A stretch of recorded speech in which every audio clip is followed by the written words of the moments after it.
Olá, sejam todos bem-vindos à nossa aula de língua portuguesa. Hoje vamos falar sobre poemas, especificamente os poemas visuais, tá? Que são diferentes dos poemas que já conhecemos, pois eles vão ter uma estrutura diferenciada.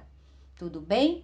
Então vamos iniciar lá falando sobre o poema visual, que é uma forma de expressão artística que se caracteriza quase sempre pela combinação de palavras e imagem.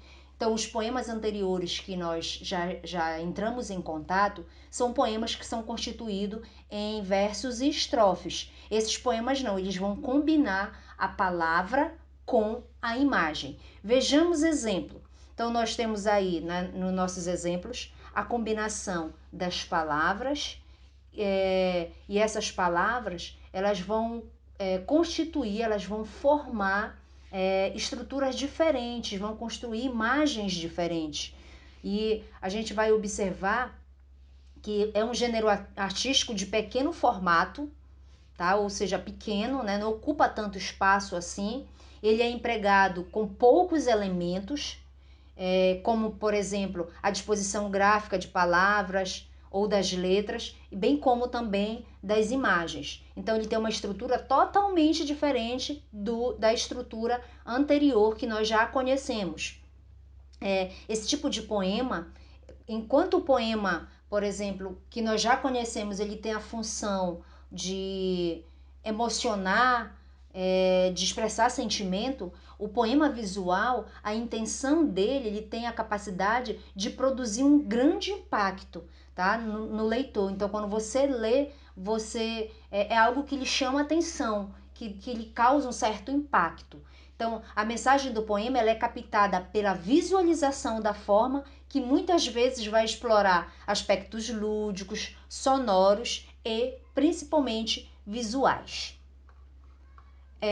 Quando a gente fala em poema, nós não podemos deixar de mencionar a questão dos seus recursos poéticos, tá? Poema, ele utiliza recursos poéticos para significar a mensagem que o leitor, que o poeta, na verdade, ele quer transmitir. Então, dentre esses recursos, ele utiliza figuras de linguagem, principalmente, tá? Que faz parte da língua portuguesa, que é estudado dentro da estilística e que são vamos dizer assim, é um subsídio que existe dentro da língua portuguesa e que vai criar uma certa que vai enriquecer a linguagem poética, tá? Que deixa essa linguagem poética mais significativa. Então, nós temos a primeira figura de linguagem, vocês entram nesse momento em contato com esse tipo de assunto, que é figuras. Então, nós temos a primeira, que é a comparação. O nome já está dizendo, é uma comparação explícita, ou seja, clara. Então, nós temos lá, Maria Rita é bela como uma flor. Então, nós vemos aí a comparação, tá? De Maria Rita, que é um ser, né? Que é comparado a outro ser, que seria a flor. Porém, essa comparação é clara. Essa comparação, ela é feita, ela diz que é a beleza delas, né? Então, ela faz uma comparação em relação à beleza de Maria Rita e a da flor. Ou seja, isso que é uma comparação explícita. Além do mais, ele vai usar um elemento comparativo lá, que seria o conectivo como, tá certo? Que vai auxiliar nesse processo de comparação. A nossa próxima figura seria a antítese, que é o uso de termos que têm sentidos opostos. Exemplo, toda guerra finaliza por onde devia ter começado a paz. Então, a gente observa aí a presença da figura de linguagem antítese, quando dentro dessa frase aí, dessa oração, ele utiliza palavras antônimas, ou seja, de sentido contrário, por exemplo, guerra e paz. Nós temos a próxima, que seria a metonímia, que é o emprego de um termo no lugar de outro, tá? E a gente usa, às vezes, isso no nosso cotidiano, esse tipo de figura. Por exemplo, Lemos Machado de Assis, tá? Então, a gente já observa aí que houve uma troca, tá? De termo no lugar de outro. Nós não lemos o Machado de Assis, nós lemos a obra do Machado de Assis, tá?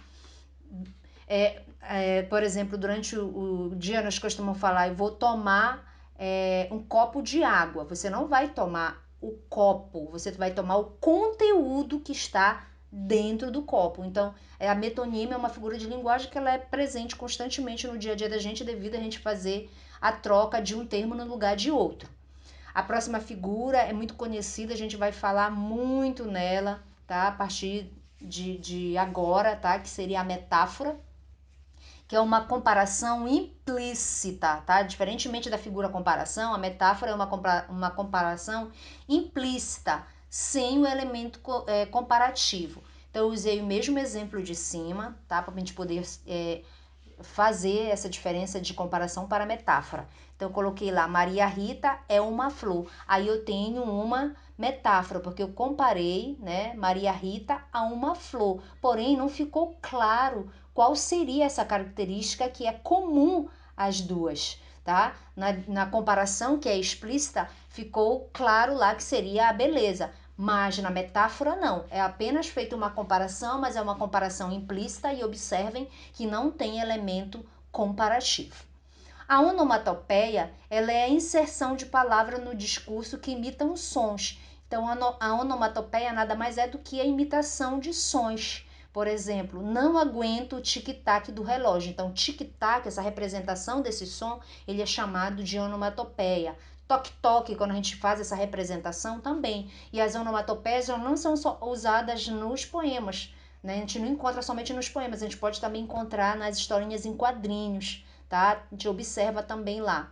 Temos também a personificação ou prosopopeia, que é a atribuição de características humanas e qualidades a seres inanimados e irracionais.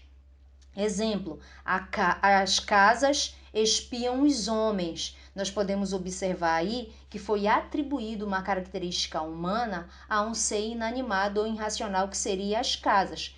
Espiar, né, olhar, isso é característica, é atribuição humana dos homens e não da casa, que seria um ser inanimado e irracional. Então, quando você faz essa atribuição, você nada mais utilizou do que uma figura de linguagem chamada de personificação ou prosopopeia.